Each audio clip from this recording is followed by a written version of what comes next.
Hola, muy buenos días, tardes. Sean ustedes bienvenidas y bienvenidos a la mesa itinerante de Tultepec, que se organiza como parte del programa de mesas itinerantes del Colegio Mexiquense y en esta ocasión en el municipio de Tultepec. En colaboración con la Facultad de Estudios Superiores Zacatlán de la Universidad Nacional Autónoma de México y el Ayuntamiento de Tultepec y su Museo del Mamut. Es un gusto estar aquí, poder colaborar con la doctora Karen Mejía del Colegio Mexiquense y acercar el Colegio Mexiquense y el quehacer de los estudiosos de la historia a las propias comunidades. Esta mesa estará conformada en 2 momentos, con 3 intervenciones cada uno de los momentos. En este primer momento nos acompaña Juana Antonieta Zúñiga Urbán, quien es de aquí del Ayuntamiento de Tultepec. Voy a leer una breve semblanza de ella. Juana Antonieta Zúñiga Urbán es originaria del municipio de Tultepec, egresada de la licenciatura en Historia de la Facultad de Estudios Superiores Zacatlán de la Universidad Nacional Autónoma de México y de la Maestría en Humanidades, línea Formación Docente por la Universidad Autónoma de Zacatecas. Designada cronista municipal de Tultepec de 2009 a 2021, miembro de la Asociación Mexiquense de Cronistas y fundadora, presidenta de la Academia de Historia del Norte del Estado de México de 1998 al año 2000. Ha sido distinguida con el reconocimiento institucional por parte del Archivo General de la Nación, del Instituto Mexiquense de Cultura y del Sistema Estatal de Documentación por el desempeño en el trabajo archivístico, así como con el Premio Salvador Novo por su trayectoria en la crónica municipal, otorgado por la Sociedad Mexicana de Geografía y Estadística del Estado de México en el año 2019. Recientemente, en 2021, fue designada como distinguida con la presea Bicentenario de en la categoría de Investigación Histórica en el marco del Bicentenario del Ayuntamiento de Tultepec. Es autora de publicaciones de acercamiento a la historia municipal, tales como Templo de Santa María Nativitas, Tradición y expresión musical de un pueblo, Tultepec, Devoción Mariana en Tultepec, Devoción al Niño de las Palomitas e instalación del Ayuntamiento de Tultepec, por mencionar algunas de sus trabajos, y en esta ocasión nos presenta la ponencia Tradición Pirotécnica en Tultepec. Adelante, maestra.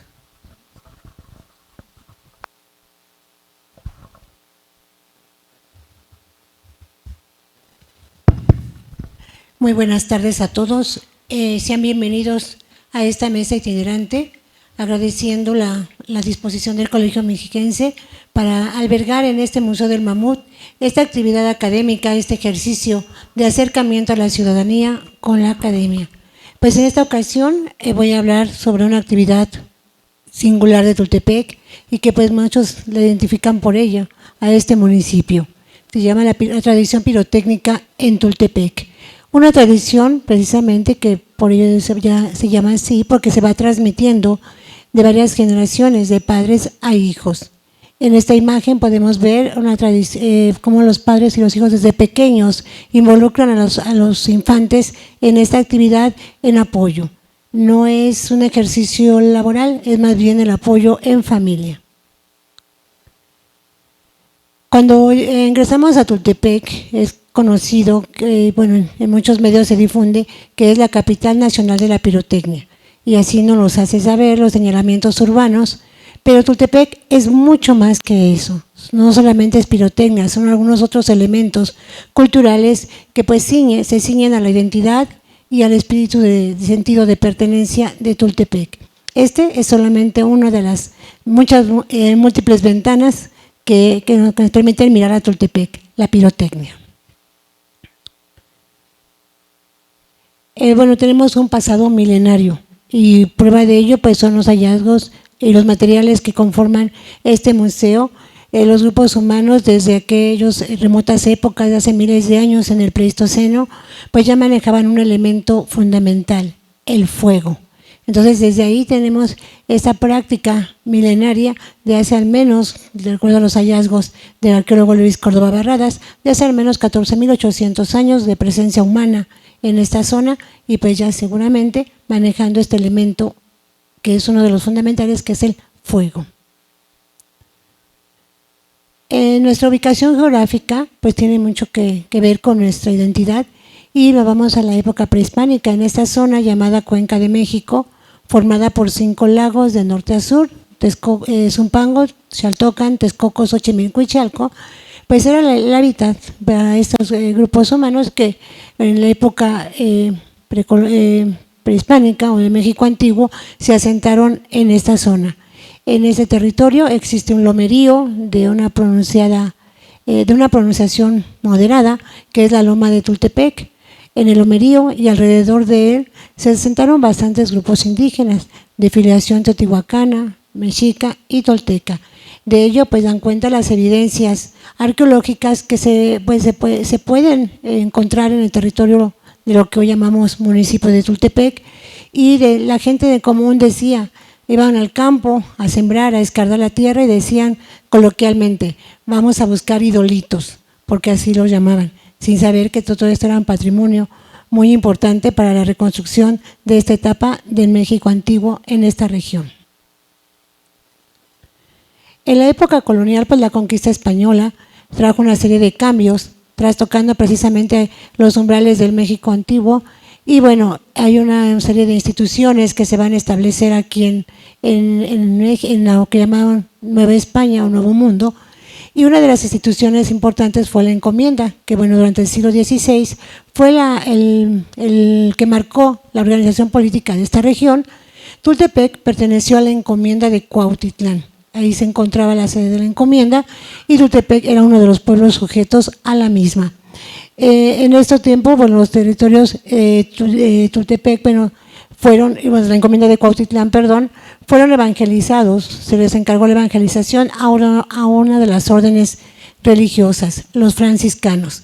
La labor de los franciscanos pues fue pues muy profunda, muy certera, y por ejemplo vemos ahí una representación en esa pintura de una Semana Santa en Cuautitlán, precisamente en la plaza de lo que hoy conocemos como la plaza del Jardín de Cuautitlán, frente a la catedral, hoy catedral de Cuautitlán. La labor de los franciscanos tuvo esta labor de evangelización o de la otra conquista, la conquista espiritual, pues tuvo varias vertientes. Una de ellas la catequesis, es decir, la enseñanza de la nueva religión, la enseñanza de la música, y bueno, los resultados han sido tangibles hasta nuestros días y muy generosos. El teatro también fue uno de los recursos para la evangelización, el teatro edificante, y por supuesto las fiestas. De ello dan cuenta algunos relatos, algunas crónicas, como la de Jerónimo de Mendieta en su obra Historia Eclesiástica Indiana, donde se cita: los primeros pueblos a dos salieron a visitar y enseñar a los religiosos que residían en México fueron Cuautitlán y Tepoztlán, 4 leguas ambos de México. Allegados allá, fueron bien recibidos y comenzaron a adoctrinar a aquella gente y bautizar a los niños. Fin de la cita. Entonces, este recurso de evangelización, la fiesta fue fundamental, tan fundamental que, bueno, marcó mucho de los elementos incluso tutelares y patronales de la propia cabecera de Tultepec, como de sus barrios y algunos parajes. Adelante, por favor. Los fuegos de artificio pues se fueron vinculando a la fiesta. Se tiene noticia de que en 1533 hubo una representación en la Ciudad de México de una obra de teatro llamada El Juicio Final, que fue una obra de Fray Andrés de Olmos, y que en esta obra que se representó en la Ciudad de México se utilizaron ya fuegos de artificio. Algunos rodetes seguramente muy sencillos, muy modestos, pero que precisamente causaban un gran impacto entre la audiencia, sobre todo entre la población indígena, no acostumbrada a ver estas luces que se destellaban y se desprendían de estos rodetes que seguramente se instalaron para esa representación. Hay otro otro elemento muy importante que puede fincar la importancia de la pirotecnia en Tultepec, que tiene que ver su ubicación geográfica. Esta zona, los lagos de Zumpango y de Xaltocan, eran de agua salada. Cuando en la época colonial se dictaminaron una serie de obras en la Ciudad de México, en la capital del virreinato, para desaguar y desecar los lagos, porque pues frecuentemente se inundaba la ciudad. Es precisamente esas obras de desagüe dejaron ver que sobre la superficie de la tierra del lago ya desecado quedaba una grama salitrosa, ¿sí? Entonces esta grama salitrosa pues fue materia básica para la pirotecnia, es una de las materias básicas para la elaboración de la pólvora. Y esto lo compartimos con Zumpango y Xaltocan. O esa es una de las hipótesis por las cuales se dice que bueno, estos dos municipios comparten esta actividad hasta la fecha. Adelante. Y bueno, la pirotecnia vamos a abordarla ahora como un elemento de identidad. Es cierto, en Tultepec nos identificamos como un pueblo de pirotécnicos, como un pueblo coloquialmente decimos de coheteros, y pues es un elemento que se ha establecido, bueno, se ha desarrollado en nuestro municipio documentado desde el siglo XIX. En el archivo municipal de Tultepec se conservan varios documentos que hacen referencia a la actividad de la pirotecnia prácticamente en la segunda mitad del siglo XIX. Entonces ya tenemos poco más de 150 años de tradición pirotécnica, y esto permite que alcancemos ya al menos a 6 generaciones de pirotécnicos en nuestro municipio. Las fuentes documentales, pues les decía que ya había coheterías en esta región, y bueno, la cohetería pues las coheterías y los fuegos de artificio se dividen en varias categorías, en lo que se llamaba anteriormente la juguetería, que hoy se llama pirotecnia de bajo impacto, la castillería, y bueno, es un oficio que se va, les decía, lo repito, se va transmitiendo, y pues es una de las actividades que es no solamente un elemento de identidad, sino también un importante elemento o un importante factor de los motores económicos de Tultepec. Tenemos ahí un documento fechado en 1934. Ese documento se conserva en el Archivo Municipal de Tultepec y refiere es una relación de industrias que hay en Tultepec hacia 1934. Le llamaban industrias a todos aquellos establecimientos comerciales o mercantiles que utilizaban máquinas. Podría ser una tortillería, una panadería, una herrería, y por lo tanto también la pirotecnia era considerada como industria. Ahí tenemos una lista de al menos 9 talleres, de 9 coheterías consideradas como industrias pirotécnicas. Y apellidos pues que hoy todavía han trascendido con esta actividad en el seno familiar, desarrollando la elaboración de fuegos de artificio. Es un oficio, les decía, que se transmite de generación en generación. Esta fotografía es del año de 1956, pertenece a la familia Flores. Hoy me da muchísimo gusto saludar a uno de los que aparece en la foto, está por ahí, don Juan Flores Fiesco. Don Juanito aparece en esa foto, y él junto con su familia pues ya cuentan en su haber con varias generaciones de sus descendientes dedicados a la pirotecnia. Esa es una quema realizada en la ciudad de Toluca, contratando esta familia para la quema de un día 15 de septiembre con motivo de las fiestas patrias. El documento se encuentra en el archivo municipal, la familia tiene la foto, el archivo tiene la referencia, y así vamos tejiendo la historia. También este oficio no es exclusivo de los varones, es también la participación de las mujeres. Tenemos maestras pirotécnicas, hay mujeres que trabajan en los talleres como una empleada, como una colaboradora, pero también hay maestras, es decir, que se hacen cargo y responsable de un compromiso para desarrollar el trabajo de pirotecnia. Entonces tenemos aquí, por ejemplo, a 2 mujeres, a la señora María Luisa Ramírez y a nuestra querida compañera pirotécnica Luz Solano. Entonces tenemos este oficio que ahora ya cobra más presencia en las mujeres, siempre la ha tenido porque las mujeres son parte fundamental de esta actividad, pero tenemos ya una cadenita de mujeres ya como emprendedoras con este emprendimiento de la pirotecnia, y que lo sienten con mucho orgullo, con mucha identidad. La pirotecnia es indispensable en las festividades. No podemos entender la fiesta sin pirotecnia. Desde el anuncio, cuando se escucha un cohete, ya sea un cuetón, ya sea en Tultepec o en otro lugar, lo primero que viene a la mente es que se celebra hoy. Entonces siempre estamos ciñendo y empezamos a revisar el día del santoral, ¿no? Que se celebra, a ver si es día de San Marcos, que por cierto ya viene la fiesta, si es día de San Juan o qué fiesta se celebra, porque siempre está ceñida. Y bueno, se ciñe tanto que la pirotecnia es el punto culmen, o la quema de un castillo es la punta final de una festividad. Y toda la gente espera en las plazas públicas la quema del castillo, que es como la cereza del pastel de la festividad. Tenemos castillos de día, castillos de noche, y pues esta castillería es una de las actividades artesanales todavía muy fuertes en el campo de la pirotecnia en Tultepec.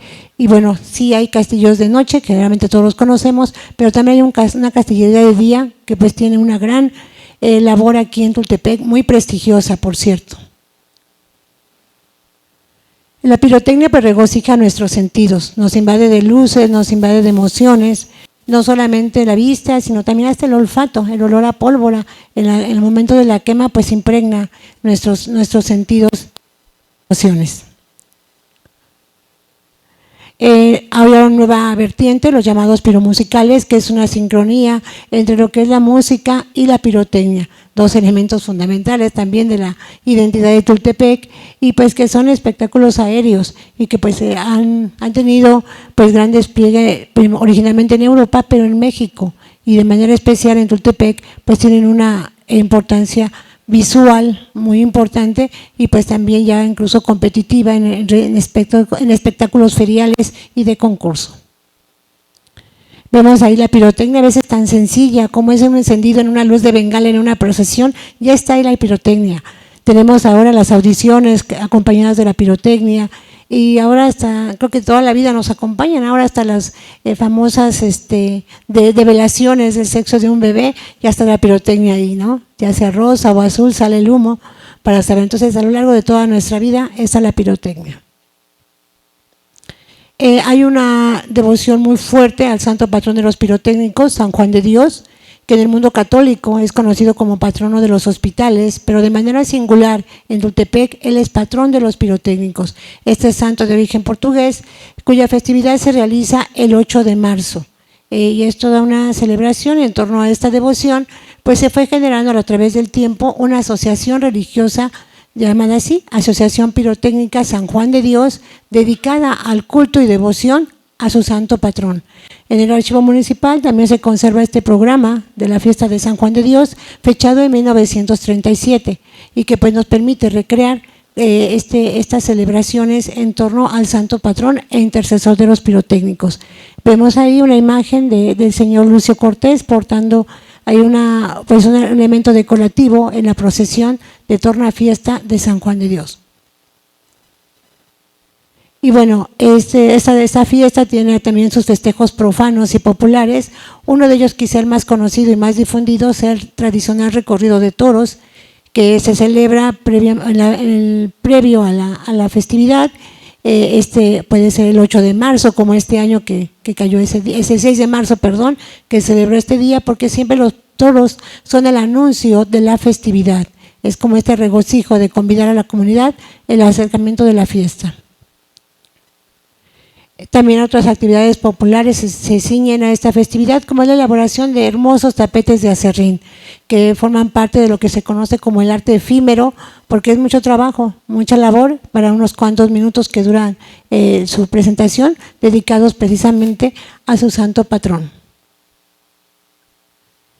Y bueno, desde 1989 a la fecha, se celebra otra actividad distinta a la festividad de San Juan de Dios, emparejada en fechas, pero distinta, que es la Feria Internacional, nacional primero, nació como Feria Nacional de la Pirotecnia, hoy internacional. Esta actividad pues es lo que busca, el objetivo es difundir el trabajo de los pirotécnicos, precisamente mostrar la nobleza de este arte, pero bueno, estas ediciones feriales están a cargo del gobierno local. distinto a lo que es la fiesta patronal, que es por la asociación religiosa. Hay que distinguir muy bien estas dos vertientes. Son dos ríos corriendo por un mismo cauce, pero cada uno bien debe diferenciarse bastante bien. Y bueno, también tenemos la presencia de la pirotecnia en nuestras tradiciones. Una de ellas, quizás la más vistosa, es el famoso y tradicional Paseo de los Muertitos, que cumplió el año pasado 150 años de existencia.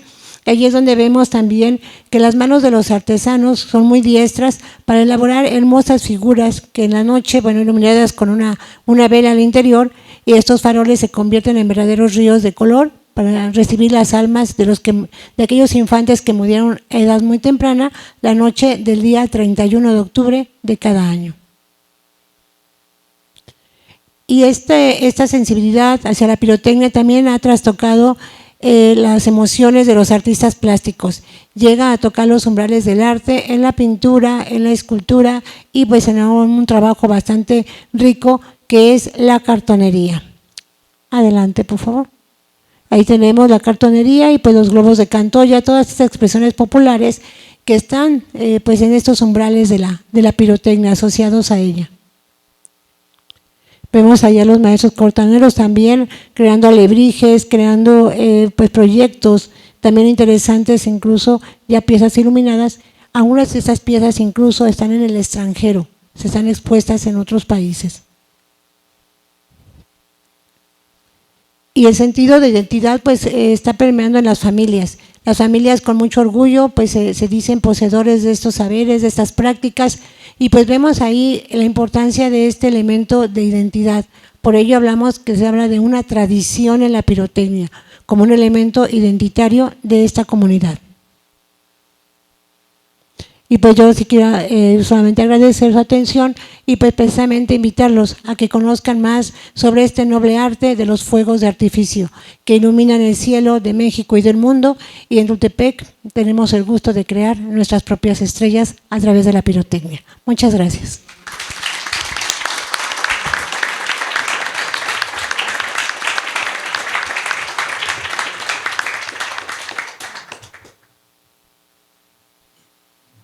Muchas gracias, maestra. Sin duda, una de las grandes tradiciones del municipio de Tultepec es la pirotecnia, y que disfrutamos no solamente en el municipio de Tultepec, sino que gracias al trabajo de esas manos artesanas se disfruta, como ha señalado ya la maestra Juana, en muchas otras partes del país y fuera del país.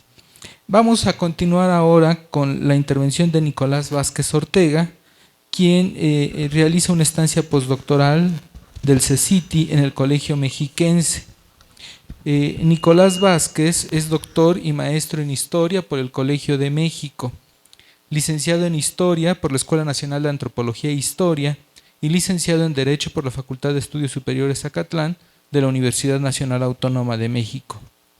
Sus líneas de investigación versan en la historia del derecho, reforma y justicia agraria e historia ambiental, particularmente de fuentes jurídicas para el estudio de los animales.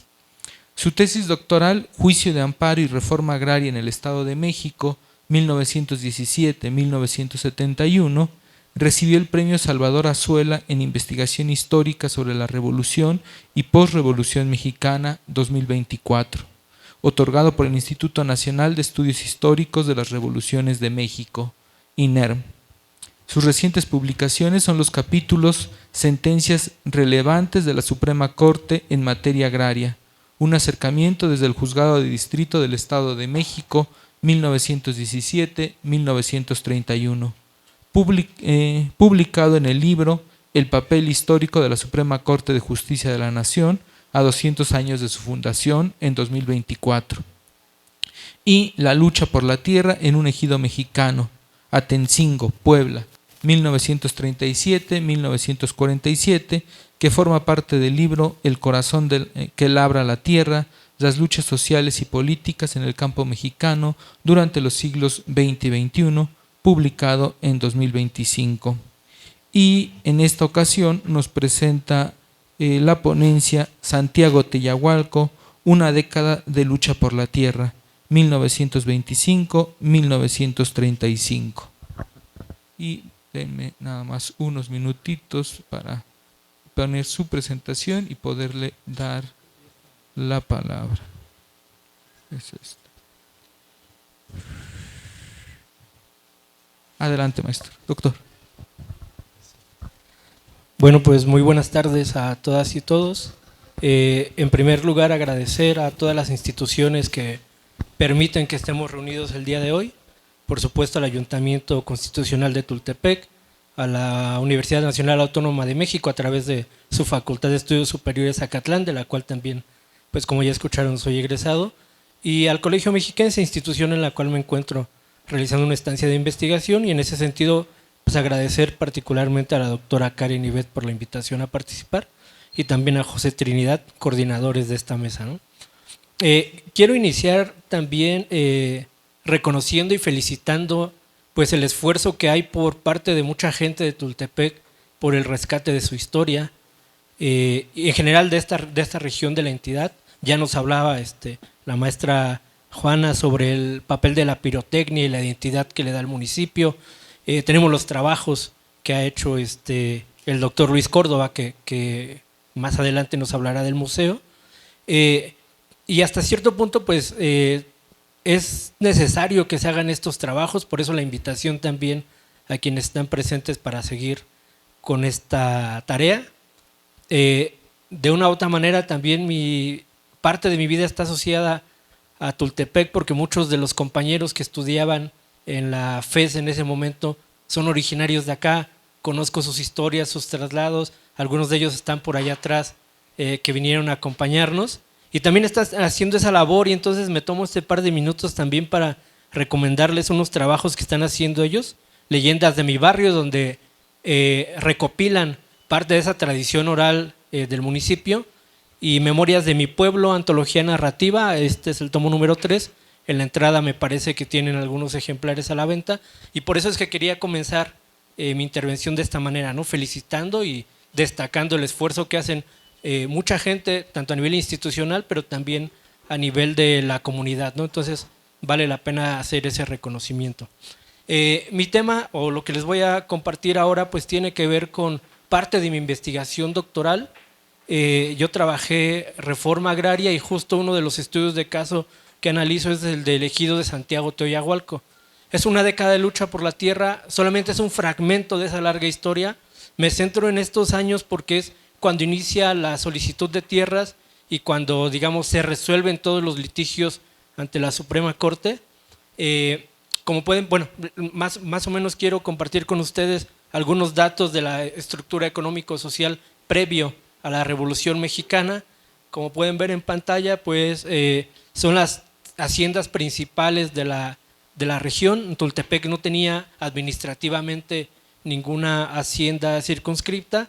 Tenemos, ustedes conocen más la zona que yo, la hacienda Jaltipa, perteneciente al municipio de Cuautitlán, la hacienda La Corregidora a Cuautitlán, pero les pido que prestemos atención a la hacienda de Cartagena, porque justo es la hacienda donde se van a expropiar tierras para constituir lo que fue el ejido de Teoyahualco. En los documentos aparecen otros ranchos como La Palma, La Mitra, Guadalupe, San Pablo, de los cuales hay poca información, ¿no? Estos datos se encuentran en las memorias del gobernador Vicente Villada, por si alguien gusta después profundizar. También vale la pena resaltar los cultivos que tienen para ese momento, que justo, pues como ven en pantalla, es maíz, trigo, cebada, pulque, leche y demás. Y bueno, también no lo pongo acá, pero tenemos cercana la hacienda de lechería, ¿no? La población del municipio para, digamos, esta época, el último tercio del siglo XIX, inicios del siglo XX, pues lo ven en pantalla, osciló entre los 518 y 580 habitantes. Para el inicio de la revolución, de acuerdo con el censo de la época, pues se habla de 443, y es importante o es interesante desde mi punto de vista que tengamos este panorama para contrastarlo después con lo que es la población de las haciendas que ya mencionaba. Entonces, esa población, como pueden ver, pues realmente son haciendas de grande extensión, pero el número de habitantes que tiene la misma es reducido. Acá no se contempla a aquellos trabajadores que están por temporadas, solamente a aquellas personas que se sabe habitan al interior de la misma hacienda, ¿no? Y acá pues la de la hacienda de Cartagena que ya mencionaba, que para 1910 pues va a contar con 145 habitantes. Entonces, particularmente en Cartagena sí se ve ese crecimiento de la población, pero que también responde al crecimiento de las propias actividades productivas de la hacienda. Entonces nada más piensen pues este panorama así muy general como antecedente de la Revolución Mexicana. Como ustedes saben, en 1917 se crea el artículo 27, que es el que va a regular el reparto de tierras, y así llegamos a 1925-35, que es lo que quiero compartir con ustedes el día de hoy. Acá en pantalla pueden ver un plano de la región, pues pueden ver en el centro, o lo poco que se pueda ver, se encuentra el pueblo de Toyahualco y las principales haciendas de la zona, y pues particularmente hay el rancho de la Cadena, Portales, la hacienda de Cartagena, y ven el paso de lo que fue la vía del ferrocarril, ¿no? En cierto sentido, lo que les estoy contando o lo que les comparto está relacionado con los temas que vienen en la segunda parte, porque este es el antecedente de lo que va a venir después, ¿no? Bien, entonces nada más como para que tengamos el panorama administrativo. La reforma agraria, para que se lleve a cabo, se va a constituir un aparato administrativo en donde la máxima autoridad va a ser el presidente de la República. Cuando nosotros vemos la historia agraria o la historia de lucha por la tierra del siglo XX mexicano, vemos que muchos de esos campesinos vienen a la Ciudad de México a solicitar entrevista con el presidente. No es porque sea el todo omnipotente presidente de la República o el que todo lo puede, sino que a nivel jurídico él es el que decide si se le da la tierra o no a los pueblos. Entonces, por eso vemos una gran movilización campesina de los distintos estados del país que vienen a la capital y buscan entrevistarse con el presidente. En términos legales, él era el que decidía si se daban las tierras o no, y por eso es que se buscara su intervención. En todo este aparato administrativo también aparecen los gobernadores, que van a dar una resolución provisional, y aparecen otras instancias, como las comisiones locales, los comités particulares ejecutivos, después se van a crear los comisariados ejidales. Y bueno, en todo este esquema, nada más para no alargarme y respetar también el tiempo de los demás, tomen en cuenta que el Poder Judicial no aparece en este aparato administrativo. Es decir, quien se encarga de otorgar tierras van a ser las comisiones, los gobernadores, el presidente, pero no aparece el Poder Judicial. Ni jueces ni ministros de la Corte van a aparecer en este esquema. ¿Cuál es el problema? Que cuando se entregan las tierras a los pueblos, los hacendados o incluso los propios pueblos, que lo voy a retomar más adelante, pueden acudir al Poder Judicial a través del juicio de amparo. Y entonces ahí es donde interviene la Suprema Corte, donde interviene el Poder Judicial, y entonces ya la resolución del conflicto no es por vía administrativa, sino es a través de los tribunales. Entonces ahí es donde va a aparecer la figura del Poder Judicial. Esto que les cuento lo pueden ver ahí en esta imagen. El procedimiento administrativo inicia con una solicitud ante la Comisión Local Agraria, se llevan todos los trabajos técnicos, censos, se hace un estudio del campo, si el poblado tiene tierras o no, etcétera. Con esta información hay una resolución provisional del gobernador. Todos esos documentos pasan a la Comisión Nacional Agraria para este momento de 1925, y el que va a decidir en última instancia es el presidente de la República. Una vez que se emite esta resolución presidencial, los dueños de las haciendas, los que están siendo afectados, les decía, promueven el juicio de amparo, aunque legalmente tenían que haber promovido antes un juicio de nulidad de esa resolución presidencial. Por eso es que en la pantalla ven juicio de nulidad con un asterisco, porque no en todos los procedimientos apareció este juicio de nulidad. En el caso de Santiago Toyahualco sí apareció. Al rato, bueno, más adelante explico particularidades. Viene el amparo y finalmente existe un recurso ante la Suprema Corte de Justicia, que va a ser la que va a dar resolución a ese litigio. En pantalla pueden ver una fotografía de la resolución, de la solicitud de tierras que realizan los vecinos de Santiago Toyahualco en 1925. Entonces, ese documento se encuentra en el Archivo General Agrario, no sé si tengan acá una copia en el archivo municipal, pero por si alguien está interesado pueden revisarlo, incluso pues me dicen y se las puedo proporcionar, no hay ningún inconveniente, ¿no? Entonces, ¿cómo se dio el procedimiento en Santiago? Bueno, se formula la solicitud en febrero de 1925, se realizan todos los trabajos técnicos que ya mencionaba, aparece una resolución del gobernador para 1929. Acá también quiero que tomemos en cuenta los años que va a durar este tipo de procedimientos. Entonces el reparto de tierras no fue tan rápido como se esperaban o como los grupos campesinos lo solicitaban. Hacen la solicitud en 25, en 29 hay una resolución del gobernador que les otorga 184 hectáreas. Ahí aparece más 36 porque el poblado ya contaba con 36 hectáreas que vienen pues desde la época virreinal y otros procesos históricos que posiblemente más adelante podamos comentar, ¿no? Entonces, esos documentos son mandados a la Comisión Nacional Agraria, el presidente de la República resuelve en ese 12 de diciembre de 1929 y le va a otorgar al pueblo 462 hectáreas. Entonces vean el contraste, es el doble de la cantidad que está dando el gobernador, pero ahí viene la oposición de los dueños de la hacienda de Cartagena, unos hermanos de apellido Roqueñi, que son los que van a promover primero un amparo y luego el juicio de nulidad. Y acá es también lo interesante, porque ellos van al amparo ante el juez de distrito, luego la Suprema Corte les dice que su amparo no procede porque debieron de haber promovido el juicio de nulidad, y entonces ellos promueven el juicio de nulidad, el cual les va a dar la razón. Y entonces ellos obtienen esa, digamos, esa segunda oportunidad para seguir litigando y obligan a que la Comisión Nacional Agraria emita un nuevo dictamen y se dé una nueva resolución presidencial. ¿Cuál es el problema? Que esta segunda resolución presidencial de 1931 solamente les va a dar 184 hectáreas. Entonces, ahí viene otro proceso de este largo litigio que les cuento, en donde digamos que esa lucha por la tierra se va a dar de manera legal. Entonces, ya mencionaba que los hacendados promueven un amparo en 1930, va a ser desechado, va a ser sobreseído. El juicio de nulidad también de 1930, ese sí lo van a ganar, obliga a que el presidente dé una segunda resolución presidencial, y entonces ahora los habitantes de Teoyoahualco van a promover un amparo. Esto digamos que a nivel histórico a mí me parece relevante resaltarlo, porque entonces no solamente los propietarios, los dueños del dinero acuden a la justicia en defensa de sus derechos, también los habitantes de los pueblos han utilizado el derecho para defender sus tierras, sus propiedades o adquirir derechos. Eso digo, ustedes conocen más que yo las historias recientes, pero es una larga tradición de lucha que existe en la región, ¿no?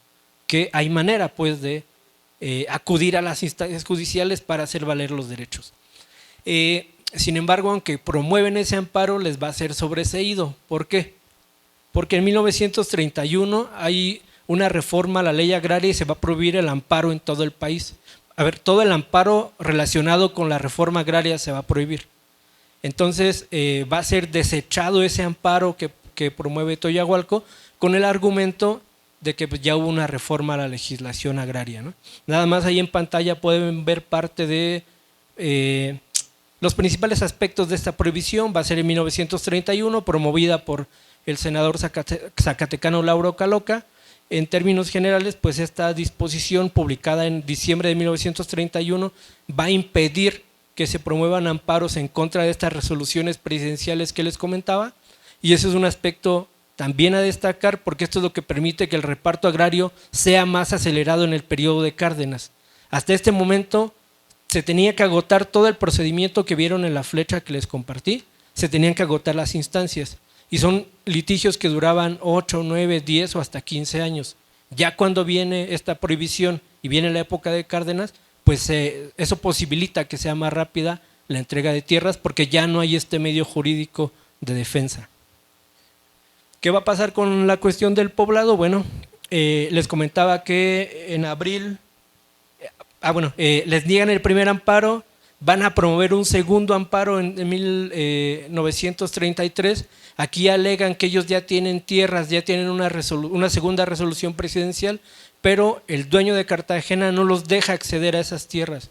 Entonces hay participación del ejército, ahí están las denuncias que hacen los poblados, El ejército obviamente niega que ellos hagan el impedimento de trabajar esas tierras, el amparo va a ser sobreseído, la resolución de la Suprema Corte se va a dar hasta 1935 y es por eso que yo contemplo como una década de lucha. Una vez que se da esta resolución de la Suprema Corte, hay una negociación en donde aparece los dueños de la hacienda, aparecen las comisiones agrarias, aparece el comisariado ejidal ya del poblado para este momento, y a través de una serie de acuerdos es que los entonces ejidatarios pobladores de Teoyahualco pueden acceder a las tierras. Un poco nada más para resumir, ahí cerrando mi participación, pues desde lo que he investigado y lo que quiero compartir con ustedes es justo lo que les comentaba. Los hacendados y pueblos utilizaron el derecho o los medios jurídicos para conseguir o preservar sus derechos.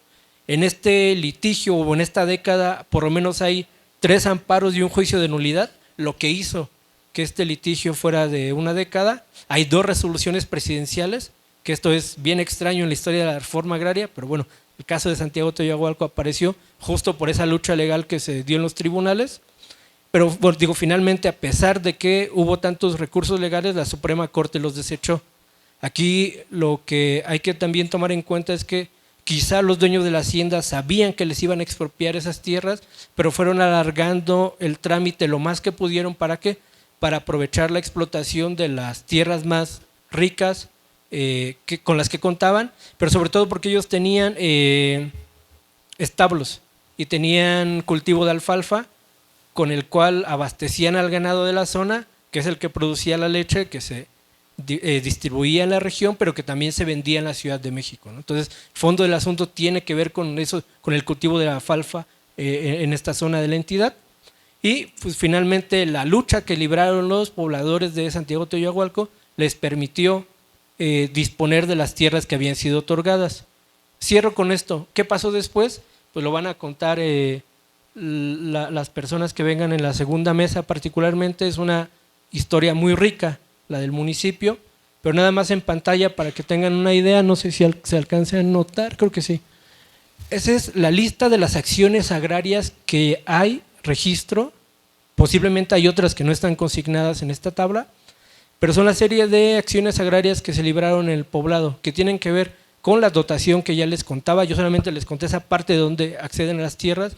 Después hay una ampliación de tierras y después vendrá el fenómeno de la expropiación, que está asociado pues a la que no voy a profundizar, pero que tiene que ver con el desarrollo urbano y el desarrollo industrial de la zona, ¿no? Entonces, este proceso que yo les comparto ahora, pues tiene que ver con la rica historia de todo el poblado, ya en la segunda mitad del siglo XX. Y bueno, yo acá la dejo, les agradezco su atención y bueno, a seguir cultivando y trabajando por la historia del municipio. Muchas gracias.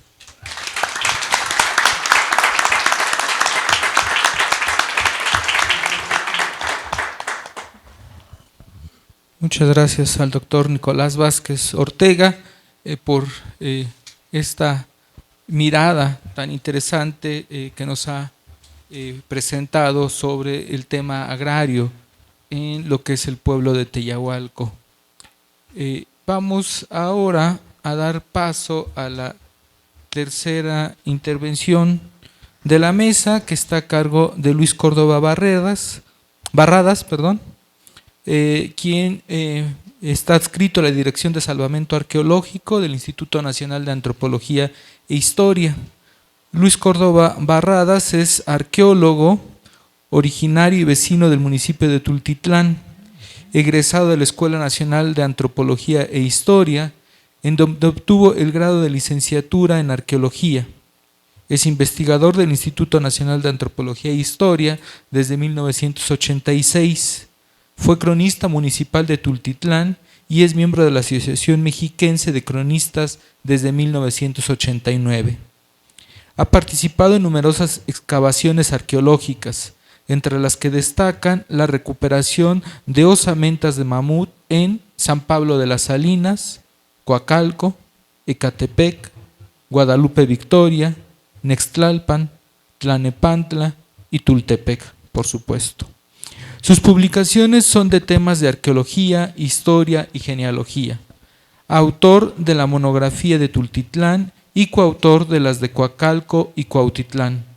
Entre sus últimos trabajos se encuentran el Compendio Histórico de Tultitlán en 5 tomos, así como el libro Sitios Prehispánicos de Tultepec 1 y 2, Trampas para Cacería de Mamuts, Patrones de Destace y Rituales, y en el norte de la Cuenca de México. Su último trabajo ha sido la elaboración del guión y montaje del Museo del Mamut de Tultepec, en donde ahora nos encontramos. Y la ponencia que nos presenta en esta ocasión lleva por título El nuevo Museo del Mamut de Tultepec. Adelante. Gracias, buenas tardes a todos. Agradezco al Colegio Mexiquense, al Ayuntamiento de Tultepec y al Museo de Tultepec por la invitación para participar en esta mesa itinerante. Y bueno, vamos a hablar sobre el nuevo Museo del Mamut. Tiene apenas 1 mes y medio que se inauguró y ha sido una historia ya un poco larga, así como los 10 años de lucha de la tierra del ejido de Teyahualco. También el museo tardó 10 años desde la primera excavación, el montaje del primer museo, la segunda excavación, el montaje del segundo museo, ya son 10 años. Y bueno, vamos a iniciar. El hallazgo inicial se dio en diciembre de 2015 en la calle La Saucera, en donde se encuentra la zona de los talleres de pirotecnia. Ahí el ayuntamiento de ese tiempo estaba colocando una red de drenaje y la máquina retroexcavadora sacó los primeros restos. Uno de los vecinos dio aviso a la maestra Juanita, ella me dio aviso a mí, se hizo la denuncia en la Dirección de Salvamento Arqueológico, entonces se pudo atender, ubicar en dónde se encontraban. Pero dado que ese ayuntamiento le quedaban solo 10 días de gestión, se cubrió el lugar, se tomó la referencia y se hizo el trámite con el siguiente ayuntamiento, la que sigue. Ese siguiente ayuntamiento dio todo el respaldo a la Dirección de Salvamento Arqueológico para que se pudiera realizar la excavación. Ahí vemos una foto de la calle La Saucera, que como decía es en la zona de los talleres de pirotecnia, y teniendo la referencia pues se ubicó el lugar y se amplió la excavación, pero estábamos abarcando media calle, la que sigue. Y bueno, ahí como se decidió, bueno, por seguridad se cercó con malla la excavación, pero no se cubrió con madera o plástico negro, de forma que los vecinos pudieran ver todo el trabajo de excavación. Por otras experiencias se sabe que cuando se cubre y no se deja ver, empiezan los rumores de la gente. Puede ser una excavación arqueológica, pero empiezan los rumores de que ya encontraron el dinero, que esconden, no sé qué. Entonces se decidió mejor dejar a la vista, que la gente supiera qué era lo que estaba ocurriendo. Y como decía, como era una calle transitada, pues empezaron en forma espontánea a llegar los visitantes. La que sigue. Como esta noticia trascendió y son zonas en las que normalmente no ocurre algo muy diferente de lo cotidiano, pues empezaron a llegar. Ahí se organizó un grupo de la Rodada de Tultepec y llegaron en visita a la excavación. La que sigue. También posteriormente empezaron a enviar grupos de las escuelas, desde kinder, primaria, secundaria, y llegaron también los medios de comunicación, periódicos, televisión, radio, de forma que tuvo mucha difusión esta excavación. Y bueno, un poco también para atender las inquietudes de la gente, se colocó una lona explicando de qué se trataba, una excavación para recuperar la osamenta, y otras lonas informativas con los datos de lo que la gente preguntaba con más frecuencia. Y bueno, esta excavación fue muy interesante. se encontró una sola osamenta de mamut, que es la que está en la sala principal del museo. Ahí es el registro de las capas estratigráficas. Toda esta zona originalmente fue parte del lago de Xaltocan. Las capas, es esa tierra verdosa, es una arcilla. Localmente se conoce como jaboncillo. Es un sedimento que se forma en el fondo del lago, pero ahí se encontraron intercaladas dos cenizas volcánicas. Una que está en la parte inferior es de una erupción del Popocatépetl de hace 14.700 años, y otra más arriba de una erupción del Nevado de Toluca de hace 12.500 años. Como ya han sido muy estudiadas esas capas, se tienen esos fechamientos y ayudan para saber la antigüedad de los restos de mamut, si están encima o debajo. En este caso estaba entre las dos capas, por eso es que se le calcula una antigüedad de 13.000 años aproximadamente. Ahí se ve una foto de la excavación, toda la osamenta, y dos compañeros, los arqueólogos Cuauhtémoc Domínguez, de la Dirección de Estudios Arqueológicos, y Javier Martínez, de la Dirección de Salvamento Arqueológico. Ellos hicieron un estudio de fotogrametría. Eso consiste en tomar cerca de 300 fotografías de todos los ángulos de la excavación, y después en un programa de computadora las procesa, las asocia y se puede tener una imagen tridimensional, de modo que se puede girar la imagen, verla por arriba, por abajo y con mucho detalle. Bueno, la excavación fue, el hallazgo fue en diciembre de 2015, la excavación entre abril y junio de 2016, y después siguió una etapa de restauración. Ahí también se instaló el taller en la Casa de Cultura, la anterior que había en este mismo lugar, y también se permitió la visita de las personas que estuvieran interesadas para que conocieran ese otro proceso. Primero fue la excavación, después seguía la restauración. Ahí se ven algunos ejemplos, por ejemplo, en el lado derecho es parte de un omóplato de mamut. En la foto superior, cómo se encontró, en la inferior ya restaurado.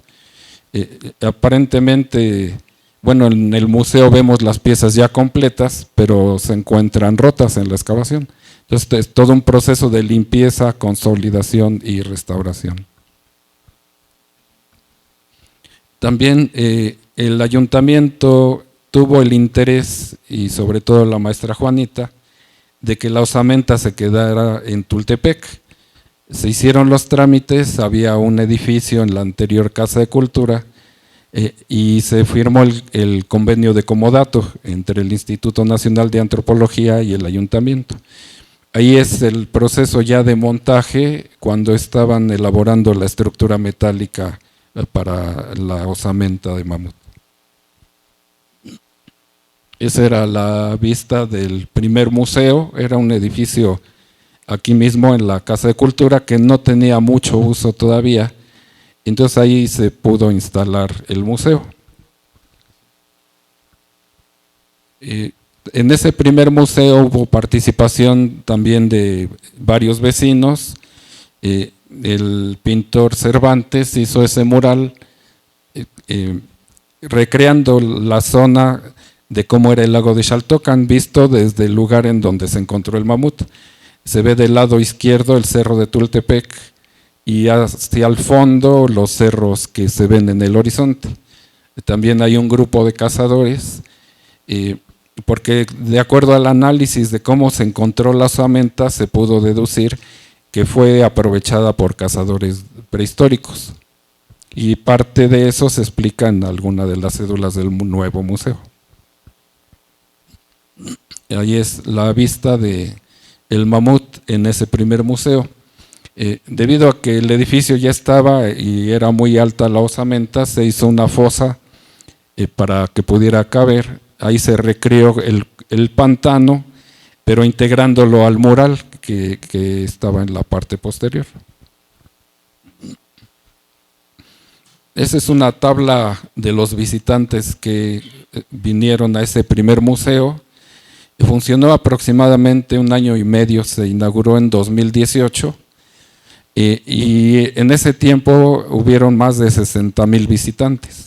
Entonces tuvo una buena aceptación, pero bueno, es que era todo un proyecto muy elaborado en donde había los ciclos de conferencias, noches de museos, exposiciones temporales, talleres infantiles. Entonces era toda una serie de actividades aparejadas con el museo. Ahí es en uno de los eventos que había. Otros artistas elaboraron el guión de Teatro Guiñol con un tema sobre el mamut. Entonces también esa primera excavación y primer museo fueron generando una identidad en la comunidad, de forma que pues ya hay un taller de títeres con el tema del mamut, hay murales en algunas casas, ya han salido toros, bueno, en el desfile de los toritos ya hay mamuts pirotécnicos también. Entonces se ha ido creando también una identidad local a partir de los restos del mamut. Y bueno, en 2019 se estaba realizando otra obra municipal, se iba a construir un relleno sanitario. Era una excavación de 40 por 90 metros que se iba a llegar hasta 20 metros de profundidad. Se hizo una visita y se encontraron otros restos de mamut en 2019. En ese tiempo, y bueno, son las circunstancias hasta políticas, es cuando se modificó la ley electoral del Estado de México y hubo reelección. Entonces el presidente municipal que apoyó la primera excavación volvió a quedar de presidente y apoyó la segunda excavación también. Y bueno, esa segunda excavación se realizó entre febrero de 2019 y septiembre de 2020. Toda la pandemia ahí no ocurrió, la excavación continuó durante 1 año y 8 meses, pero como decía, era una excavación muy profunda, los restos se encontraron en 3 de las paredes y de alguna manera hasta fue medio riesgoso. En esas fotos se ven 2 derrumbes que hubieron. De la foto de arriba se ve la nube de polvo, en las lonas es donde estábamos excavando. En la foto de abajo, un día llegamos en la mañana y ya se había derrumbado un perfil como de 30 metros de largo y 7 de altura. Entonces, bueno, hasta donde se pudo se tenía el cuidado para no tener algún problema, pero el peligro podía estar ahí latente de alguna manera. Y bueno, en esta segunda excavación se encontraron cerca de 1,500 huesos que pertenecen a 14 mamuts.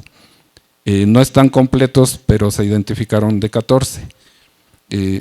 Y bueno, muchos otros datos muy importantes. Se detectó, de acuerdo a la estratigrafía, que los cazadores prehistóricos excavaron trampas para atrapar a estos mamuts. Además se encontraron artefactos hechos de hueso de mamut y un contexto de un ritual que realizaron los cazadores. Es decir, esta segunda excavación aportó datos que nunca antes se habían encontrado en México. Esa es la importancia de estos hallazgos. Y bueno, ya una vez que se terminó la excavación, se trasladaron todos los restos al auditorio de la anterior Casa de Cultura. Ahí se puede ver la gran cantidad de huesos que se pudieron recuperar. Y bueno, esa es una foto de cómo se encontraron algunos. Esa es parte de un cráneo que implicó pues otras 2 temporadas de restauración. Claro que sí. Ahí se montó el almacén y taller de restauración, para ir realizando el registro de los restos y todo el procedimiento, ¿no? Y bueno, ese es el equipo de restauración que intervino en esa etapa para los huesos de la segunda excavación, la de Tultepec 2. Varios de ellos, la mayoría son egresados de la Escuela Nacional de Restauración y Museografía. Y bueno, debido a esa cantidad de restos, hubo el interés de ampliar el primer museo.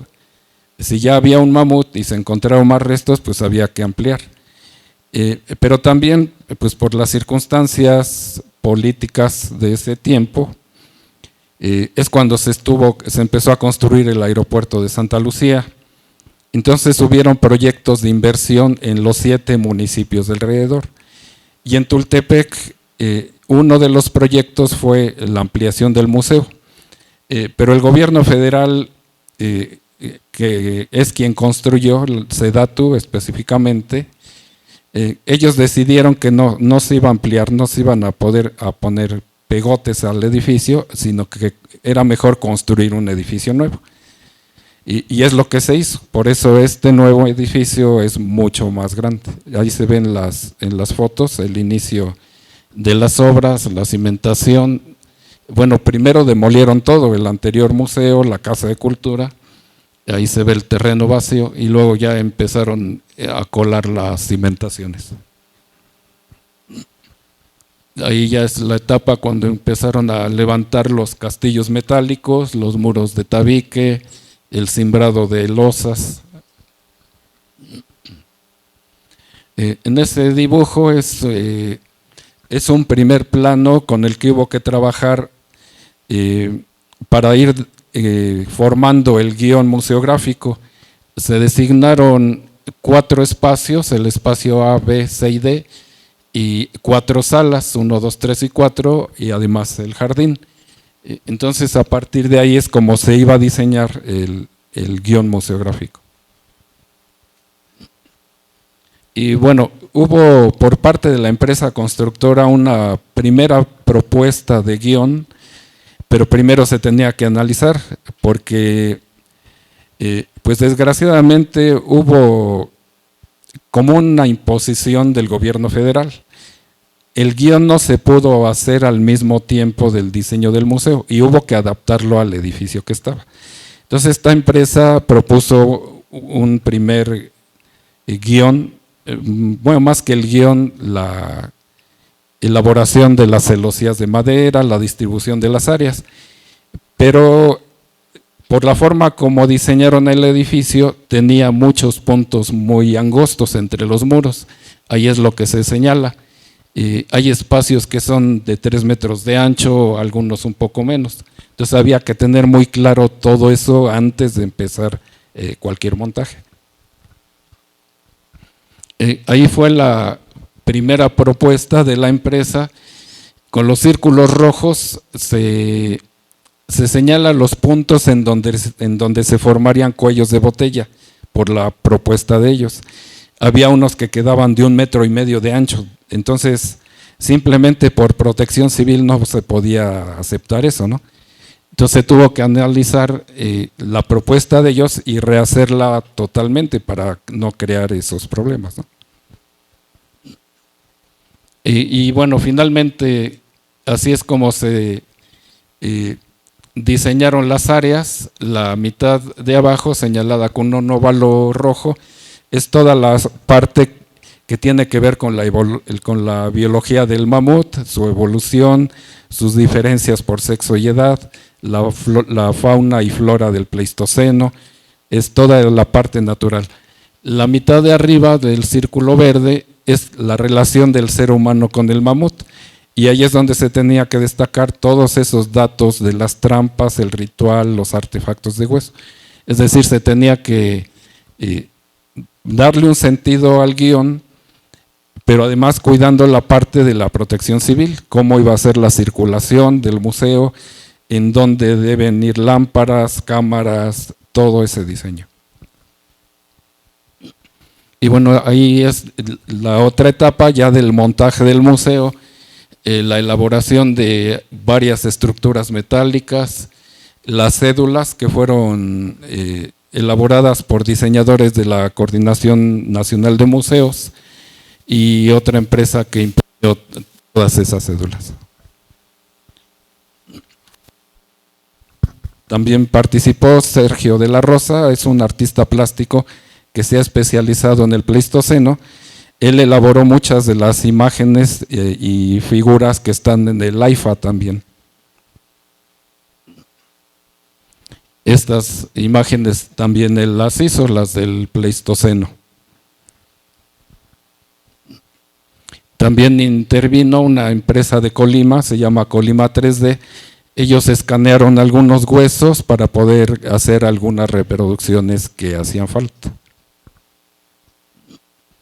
Y bueno, finalmente así, estas son algunas de las áreas de exposición del museo.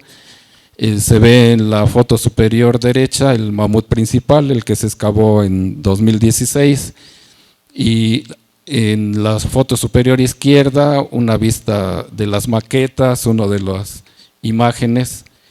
Abajo la sala del ritual, en la foto inferior izquierda, también se recreó como se encontró en la excavación.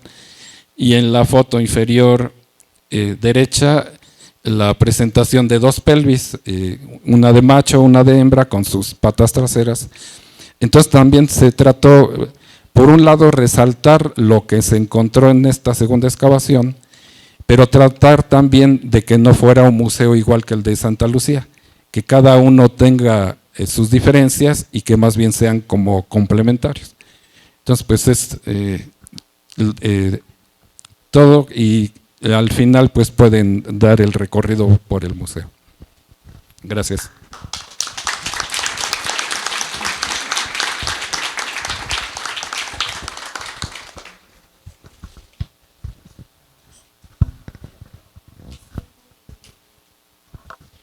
Bien, pues muchas gracias al arqueólogo Luis Córdoba por justo estando nosotros hoy en el Museo del Mamut, ponernos en todo ese contexto, ¿no? Porque los espacios que habitamos, que visitamos, tienen sus propias historias y a veces decimos, bueno, está el Museo del Mamut y no. Yo recuerdo que alguna ocasión fue a la FES Zacatlán y habló justo de ese primer Museo del Mamut.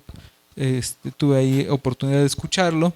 Me parece interesantísima toda esta historia que debemos de conocer y qué bueno que el Ayuntamiento de Tultepec buscó que no se fueran y que se quedaran en comodato los restos de este mamut.